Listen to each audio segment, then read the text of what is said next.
गौरी पुत्र गणेश भगवान की जय। श्री लक्ष्मी नारायण भगवान की जय। श्री उमापति शंकर भगवान की जय। प्रिय भक्तजनों, आप सभी को श्रावण मास के कृष्ण पक्ष की कामिका एकादशी की हार्दिक शुभकामनाएं। भगवान श्री लक्ष्मी नारायण जी की कृपा आप और आपके समस्त परिवार पर सदा सर्वदा बनी रहे। भक्तजनों, सावन मास के कृष्ण पक्ष की एकादशी को कामिका एकादशी के नाम से जाना जाता है। कामिका एकादशी के दिन भगवान श्री हरि विष्णु जी के शंख चक्र और गदाधारी रूप का पूजन किया जाता है और कामिका एकादशी की कथा को सुनने मात्र से मनुष्य को वाजपेयी यज्ञ का फल मिलता है और भगवान श्री लक्ष्मी नारायण जी अपने भक्तों का घर अपार धन संपत्ति से भर देते हैं। और इस एकादशी के दिन जो मनुष्य भक्ति पूर्वक तुलसी दल भगवान विष्णु जी को अर्पण करते हैं वे इस संसार के समस्त पापों से दूर रहते हैं। तो प्रिय भक्तजनों, आज हम इस वीडियो में कामिका एकादशी की व्रत कथा और 11 माता की कथा को सुनेंगे। तो आप सभी भक्तजन पूरी श्रद्धा के साथ ध्यान पूर्वक और प्रसन्न चित्त मन से भगवान श्री लक्ष्मी नारायण जी के चरणों का ध्यान करते हुए सुनिए। तो सभी प्रेम से बोलिए श्री लक्ष्मी नारायण भगवान की जय। एकादशी माता की जय। सर्व देवी देवता की जय।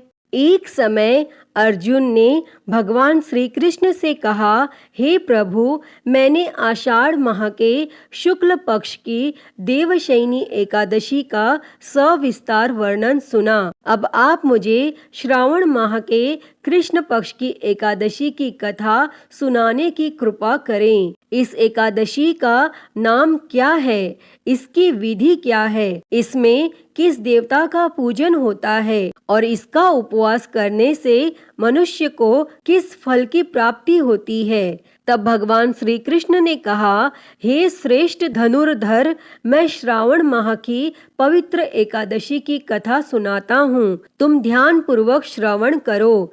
एक बार इस एकादशी की पावन कथा को भीष्म पितामह ने लोकहित के लिए नारद जी से कहा था।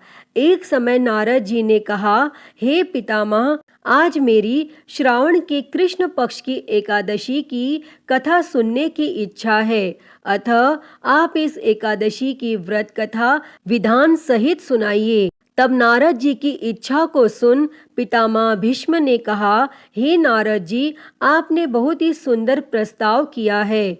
अब आप बहुत ध्यान पूर्वक इसे श्रवण कीजिए। श्रावण माह के कृष्ण पक्ष की एकादशी का नाम कामिका एकादशी है। इस एकादशी की कथा सुनने मात्र से ही वाजपेयी यज्ञ के फल की प्राप्ति होती है। कामिका एकादशी के उपवास में शंख चक्र गदाधारी भगवान विष्णु का पूजन होता है। जो मनुष्य इस एकादशी को धूप दीप नैवेद्य आदि से भगवान विष्णु की पूजा करते हैं उन्हें गंगा स्नान के फल से भी उत्तम फल की प्राप्ति होती है। सूर्य ग्रहण और चंद्र ग्रहण में केदार और कुरुक्षेत्र में स्नान करने से जिस पुण्य की प्राप्ति होती है वह पुण्य कामिका एकादशी के दिन भगवान विष्णु की भक्ति पूर्वक पूजा करने से प्राप्त हो जाता है। भगवान विष्णु की श्रावण माह में भक्ति पूर्वक पूजा करने का फल समुद्र और वन सहित पृथ्वी दान करने के फल से भी ज्यादा होता है। व्यतिपात में गंडकी नदी में स्नान करने से जो फल प्राप्त होता है वह फल भगवान की पूजा करने से मिल जाता है। संसार में भगवान की पूजा का फल सबसे ज्यादा होता है, अतः भक्ति पूर्वक भगवान की पूजा न बन सके तो श्रावण माह के कृष्ण पक्ष की कामिका एकादशी का उपवास करना चाहिए। आभूषणों से युक्त बछड़ा सहित गौदान करने से जो फल प्राप्त होता है वह फल कामिका एकादशी के उपवास से मिल जाता है। जो उत्तम द्विज श्रावण माह के कृष्ण पक्ष की कामिका एकादशी का उपवास करते हैं तथा भगवान विष्णु का पूजन करते हैं, उनसे सभी देव, नाग, किन्नर, पितृ आदि की पूजा हो जाती है और इसलिए पाप से डरने वाले व्यक्तियों को विधि विधान सहित इस उपवास को करना चाहिए। संसार सागर तथा पापों में फंसे हुए मनुष्यों को इनसे मुक्ति के लिए कामिका एकादशी का व्रत करना चाहिए। कामिका एकादशी के उपवास से भी पाप नष्ट हो जाते हैं और संसार में इससे अधिक पापों को नष्ट करने वाला कोई और उपाय नहीं है। हे नारद जी, स्वयं भगवान ने अपने मुख से कहा है कि मनुष्यों को अध्यात्म विद्या से जो फल प्राप्त होता है उससे अधिक फल कामिका एकादशी का व्रत करने से मिल जाता है।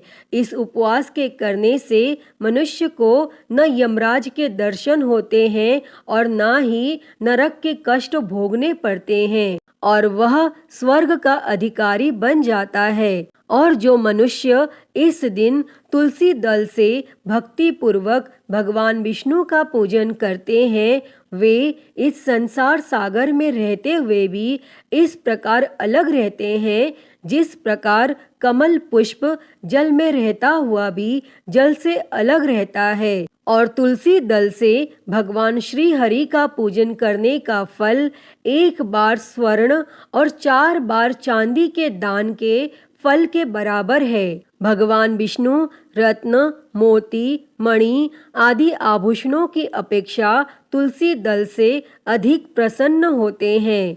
जो मनुष्य प्रभु का तुलसी दल से पूजन करते हैं उनके सभी पाप नष्ट हो जाते हैं। हे नारद जी, मैं भगवान की अति प्रिय श्री तुलसी जी को प्रणाम करता हूँ। तुलसी जी के दर्शन मात्र से मनुष्य के सभी पाप नष्ट हो जाते हैं और शरीर के स्पर्श मात्र से मनुष्य पवित्र हो जाता है। तुलसी जी को जल से स्नान कराने से मनुष्य की सभी यम यातनाएं नष्ट हो जाती हैं।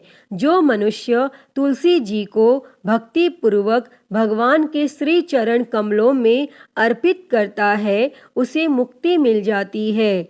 इस कामिका एकादशी की रात्रि को जो मनुष्य जागरण करते हैं और दीप दान करते हैं उनके पुण्यों को लिखने में चित्रगुप्त भी असमर्थ है। और एकादशी के दिन जो मनुष्य भगवान के सामने दीपक जलाते हैं उनके पितर स्वर्ग लोक में अमृत का पान करते हैं। भगवान के सामने जो मनुष्य घी या तिल के तेल का दीपक जलाते हैं उनको सूर्य लोक में भी सहस्त्रों दीपकों का प्रकाश मिलता है।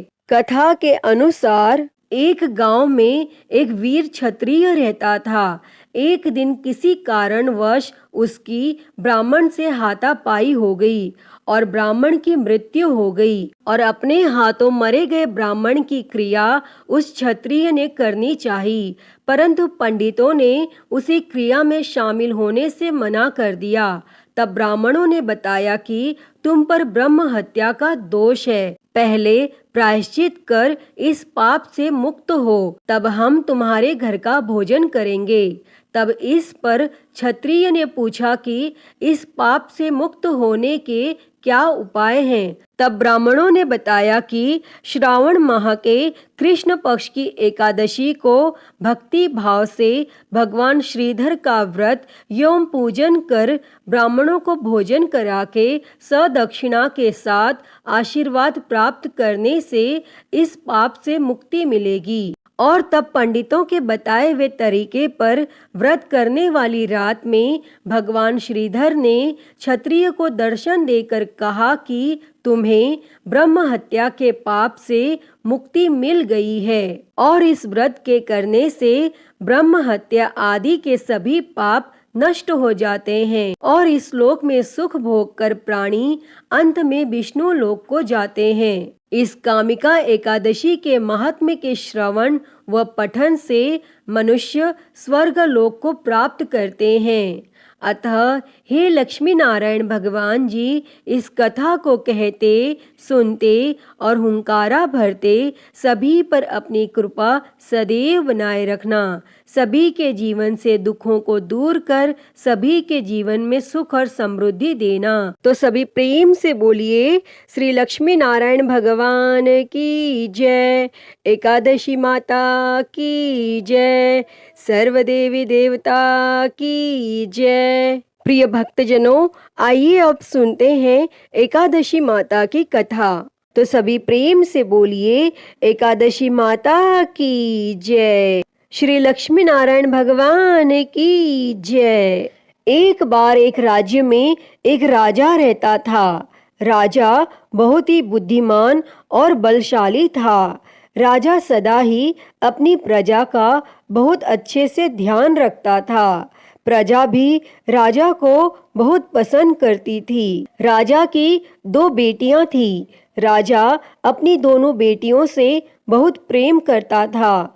राजा की छोटी बेटी देखने में बहुत सुंदर और आकर्षित थी और वहीं पर राजा की बड़ी बेटी छोटी बेटी के मुकाबले थोड़ी कम सुंदर थी। राजा की छोटी बेटी माता की पूजा किया करती थी और सभी लोग राजा की छोटी बेटी से बहुत प्रेम करते थे और बहुत प्रशंसा किया करते थे। राजा भी अपनी छोटी बेटी को बड़ी बेटी से अधिक प्रेम करता था, जिसके कारण राजा की बड़ी बेटी को अपनी छोटी बहन से बहुत नफरत होने लगी थी। राजा की दोनों बेटियां जब बड़ी हो गईं, तब एक पड़ोस के राज्य में रहने वाले राजकुमार राजा की बड़ी बेटी के लिए रिश्ता लेकर आया। लेकिन जैसे ही उस राजकुमार की नजरें राजा की छोटी बेटी पर पड़ी, तो वह राजकुमार राजा की छोटी बेटी पर आकर्षित हो गया और छोटी बेटी से पहली नजर में प्रेम करने लगा। और उस राजकुमार ने राजा की बड़ी बेटी के साथ विवाह करने से मना कर दिया और उसने राजा से कहा कि मैं आपकी छोटी बेटी से विवाह करना चाहता हूँ।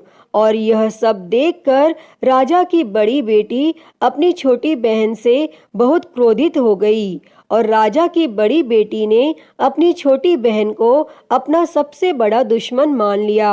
तब राजा की बड़ी बेटी ने अपनी छोटी बहन से बदला लेने का निर्णय किया और राजा की बड़ी बेटी ने अपनी छोटी बहन को जान से मारने का उपाय सोचा और उसने अपनी छोटी बहन को मारने के लिए सबसे पहले एक लड्डू में जहर मिलाकर अपनी छोटी बहन को दिया और उसको लड्डू खाने के लिए कहा। लेकिन लड्डू खाने के बाद भी छोटी बहन को कुछ भी नहीं हुआ। लेकिन फिर भी बड़ी बहन ने हार नहीं मानी और जब उसकी छोटी बहन रात में कमरे में सो रही थी, तब उसने एक मटके में सांप रखकर उसके कमरे में छोड़ दिया। लेकिन सांप भी छोटी बहन का कुछ नहीं कर पाया।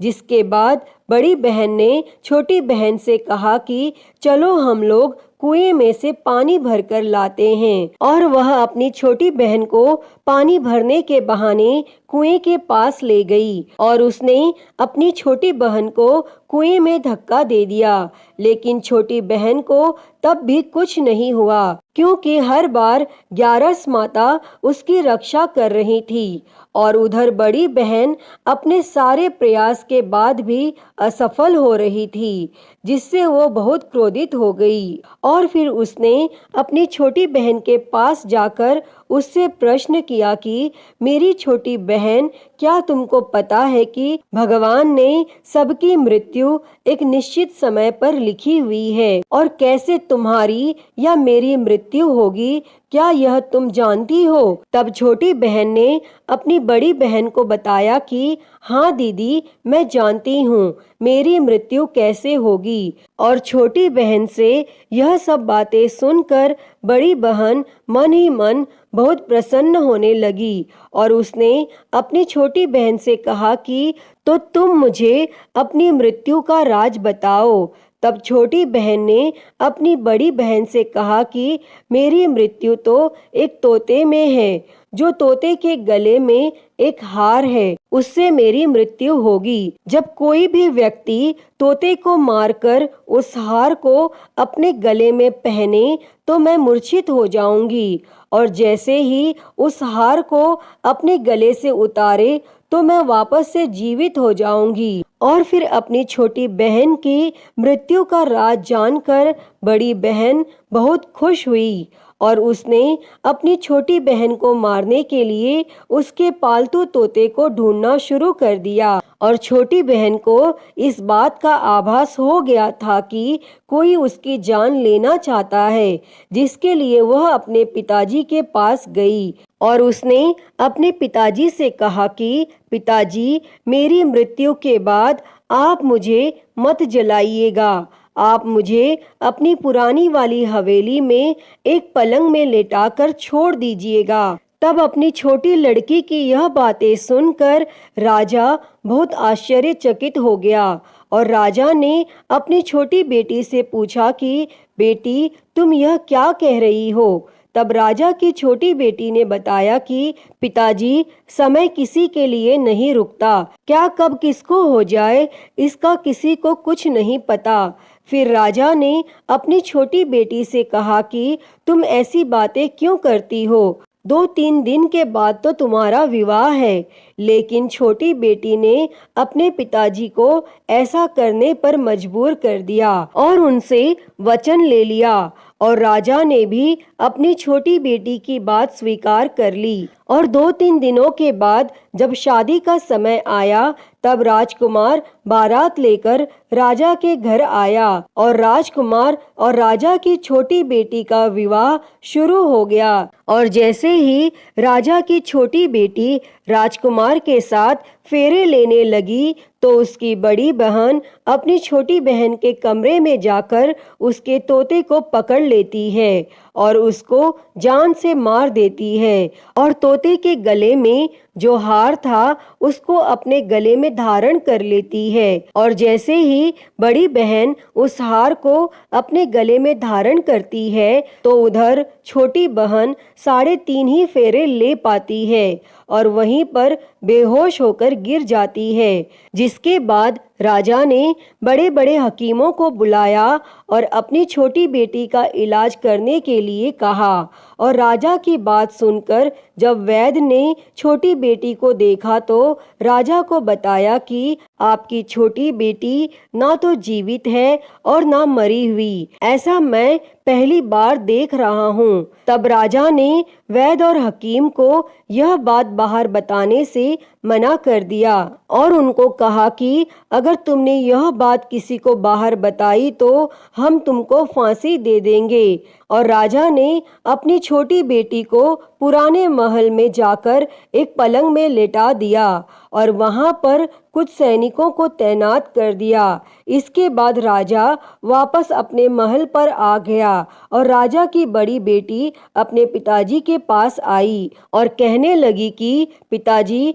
अगर यह शादी संपन्न नहीं हुई तो आपकी इज्जत का क्या होगा? आप कहें तो मैं आपकी इज्जत बचाने के लिए राजकुमार से शादी करने के लिए तैयार हूँ। जिसके बाद राजा ने अपनी बड़ी बेटी की बात मान ली और राजा ने बड़ी बेटी को छोटी बेटी के कपड़े पहनाकर मंडप में भेज दिया।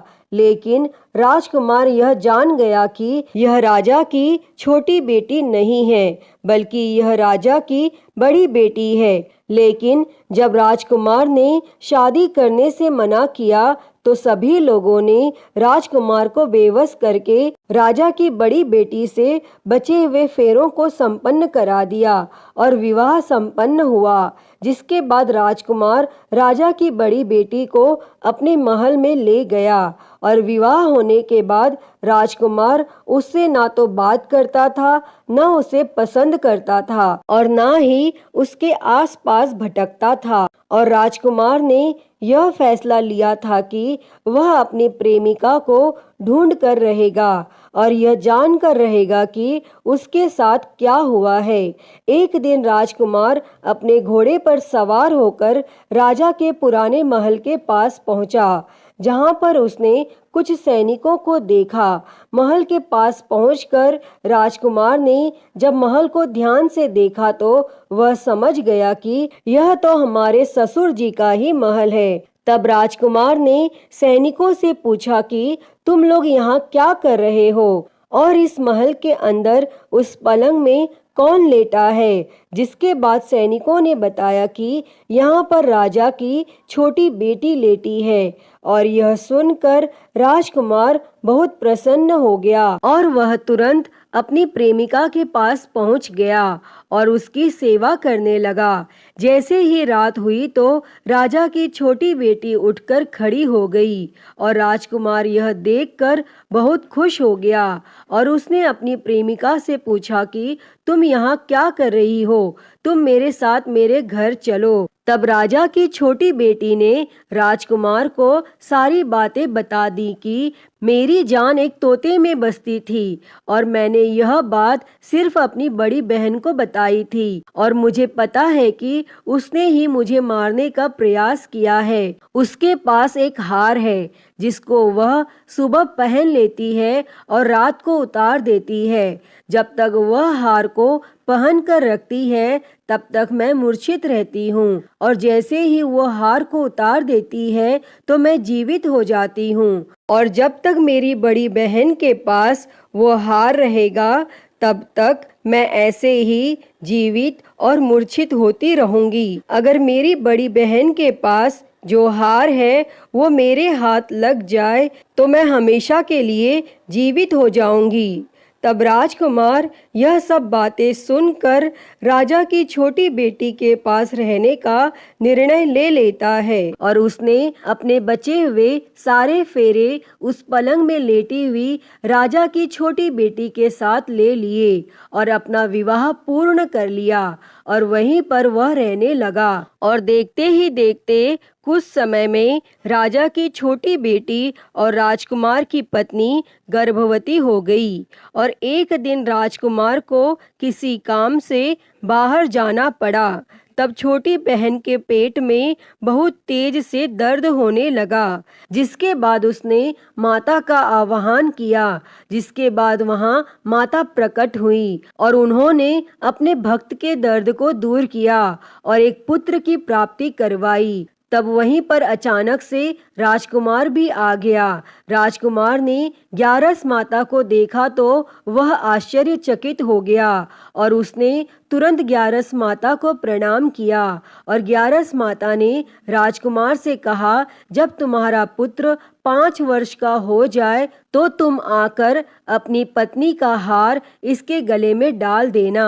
और देखते ही देखते राजकुमार और राजा की छोटी बेटी का पुत्र 5 वर्ष का हो जाता है। तो राजकुमार अपने बेटे से कहता है कि बेटा, मैं कुछ काम से बाहर जा रहा हूँ, तुम अपनी माता का ध्यान रखना।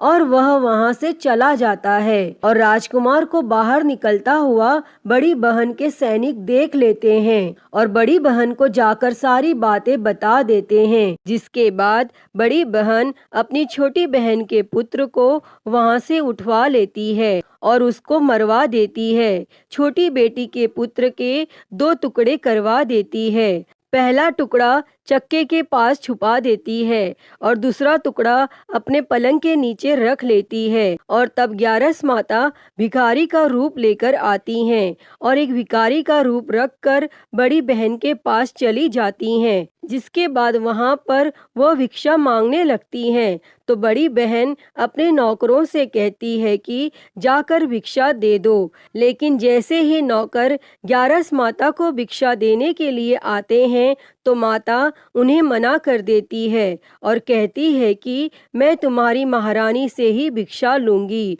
जिसके बाद बड़ी बहन स्वयं ही भिक्षा देने के लिए माता के पास आती है। तब माता एक बिल्ली का रूप लेकर उसके कमरे में चली जाती है और वहाँ पर छोटी बेटी के पुत्र के 2 टुकड़े को आपस में जोड़ देती हैं और उसे जीवित कर देती हैं और फिर उसे वहाँ से ले जाती हैं। तब राजकुमार अपने बेटे को लेकर अपनी पत्नी के पास जाता है और उसे कहता है कि तुम इसका ध्यान रखना, अगर तुम इस बच्चे का अच्छे से ध्यान रखोगी तो मैं तुमसे बात करूंगा। और एक दिन राजकुमार अपने बेटे से कहता है कि तुम अपनी माता से उनके गले का हार मांग लो। तो अपने पिता की बात मानकर राजकुमार का बेटा अपनी माता जी के पास जाता है और कहता है कि माता, मुझे तुम्हारा हार चाहिए। और यह सुनकर पहले तो बड़ी बहन बहुत क्रोधित होती है, पर उसको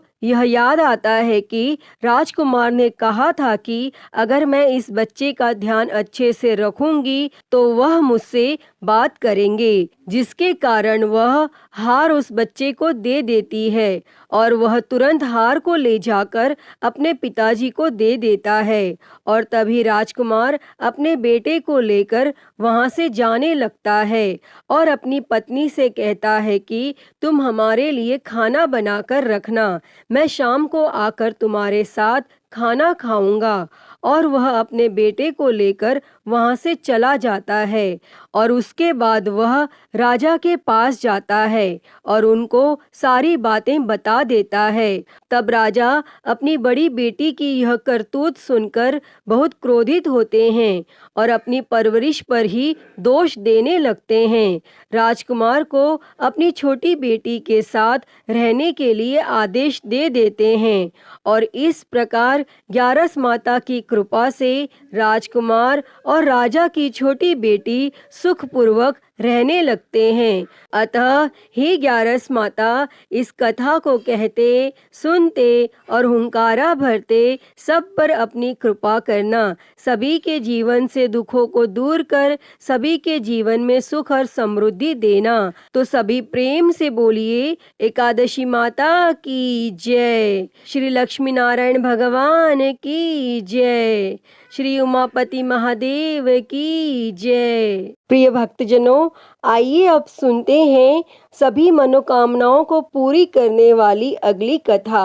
कथा के अनुसार क्षीर सागर में त्रिकुट नामक 10,000 योजन ऊंचा पर्वत था। वहाँ महात्मा श्री वरुण देव का ऋतुमान नामक क्रीड़ा कानन था, जिसके चारों ओर दिव्य वृक्ष लगे हुए थे और वहाँ पर एक शक्तिशाली गजेंद्र बहुत सी हथनियों के साथ रहता था। एक दिन गजेंद्र बहुत से हाथियों के साथ वहाँ स्थित सरोवर पर पहुँचा और गजेंद्र की गंध को सूंघकर सिंह, सर्प, अजगर आदि हिंसक पशु डर के मारे भाग गए और उसकी कृपा अनुग्रह में भालू, गीदड़, बंदर, हिरण आदि छोटे पशु निर्भय होकर घूमने लगे और गजराज कमल पराग से मिश्रित जल को सूंघता हुआ जलाशय में प्रवेश कर अमृत के समान जल को पीने लगा और उसके पश्चात थकावट को दूर करने के लिए अपनी सूंड में जल भरकर अपनी देह पर डालने लगा और अन्य हाथियों के साथ जल क्रीड़ा करने में मग्न हो गया और देवयोग से उसी जलाशय में रहने वाले बलिग्राह ने उसका पांव पकड़कर गहरे जल में खींच लिया। गजराज की सहायता करने के लिए अन्य हाथी हथनियों ने उसे खींचा, लेकिन कोई भी उसका सहायक न हो सका और 1000 वर्ष तक युद्ध चलता रहा। कभी गजेंद्र ग्राह को खींच लेता तो कभी ग्राह गजेंद्र को पानी में अंदर की ओर खींच लेता, लेकिन ग्राह जल में रहने के कारण ज्यादा बलवान हो गया और गजराज निर्बल हो गया। लेकिन जब ग्राह ने गजेंद्र को गहरे पानी में खींच लिया तो गजराज ने भगवान श्री हरि विष्णु का स्मरण किया और गजेंद्र कहने लगा कि आपके कारण देहधारियों में चेतना है और करुणा रूप में सब में आप विद्यमान है। प्रभु, आप मेरी रक्षा करने वाले, अज्ञानियों के अज्ञान को दूर करने वाले, आप अंतर्यामी और सब में विद्यमान हैं और आप ग्रह से मेरी रक्षा करें। हे नारायण, मुझे मुक्त करने के लिए प्रकट हो।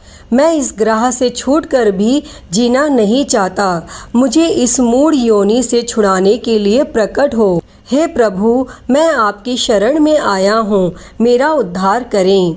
और तब इस प्रकार गजेंद्र की स्तुति सुनकर नारायण भगवान प्रसन्न हुए और गरुड़ पर बैठकर वहां पहुँचे जहां गज और ग्राह में युद्ध हो रहा था। भगवान नारायण को देखकर हाथी ने सूंड में एक कमल लेकर नारायण भगवान को नमस्कार किया और भगवान ने ग्राह से ग्रसित हाथी को सरोवर से खींचकर एक चक्र द्वारा ग्राह के मुंह को फाड़ दिया और गजेंद्र को बचा लिया। और यह सब देखकर सभी देवताओं ने फूलों की वर्षा कर श्री हरि भगवान विष्णु की स्तुति की। ग्राह पूर्व जन्म में हुहु नामक एक गंधर्व था जो कि देवल ऋषि के श्राप के कारण ग्रह के रूप में पैदा हुआ था और इस पाप से मुक्त होकर वह फिर से गंधर्व बन गया।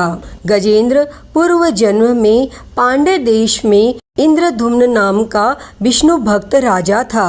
एक बार जब वह राजा मलय पर्वत पर तपस्या कर रहे थे तो तब अगस्त्य मुनि वहां पहुँचे और तप में लीन राजा को अगस्त्य ऋषि के आने का आभास न हुआ और अतिथि सत्कार के अभाव होने पर ऋषि ने राजा को पशु योनि में जन्म लेने का श्राप दिया। लेकिन भगवान श्री हरि विष्णु की कृपा से इस योनि में भी उसे पूर्व जन्म का ध्यान बना रहा और वह भगवान विष्णु की कृपा से अपने श्राप से मुक्त हो गया। विष्णु भगवान की कृपा प्राप्त कर वह भगवान विष्णु जी का पार्षद बन गया और भगवान श्री हरि विष्णु के लोक पहुंच गया। तो प्रिय भक्तों, गजेंद्र मोक्ष की कथा सुनने से गजेंद्र की ही तरह संसार से छूटकर भगवान विष्णु के लोक को प्राप्त होता है। हे श्री हरि नारायण भगवान जी, जैसी कृपा आपने गजेंद्र पर करी वैसी ही कृपा गजेंद्र मोक्ष की इस कथा को सुनने, कहने और हुंकारा भरने वाले पर सदैव करना। तो बोलिए जय श्री हरि विष्णु। तो प्रिय भक्तों, मैं उम्मीद करती हूँ कि आपको आज की यह कथा पसंद आई होगी और अगर वीडियो अच्छी लगी हो तो इसे लाइक करें, ज़्यादा से ज़्यादा शेयर करें और कमेंट में श्री हरि भगवान विष्णु की जय लिखना ना भूलें और हरि हर भक्ति चैनल को सब्सक्राइब कर नोटिफिकेशन बेल को ज़रूर ऑन कर लें। हर हर महादेव। धन्यवाद।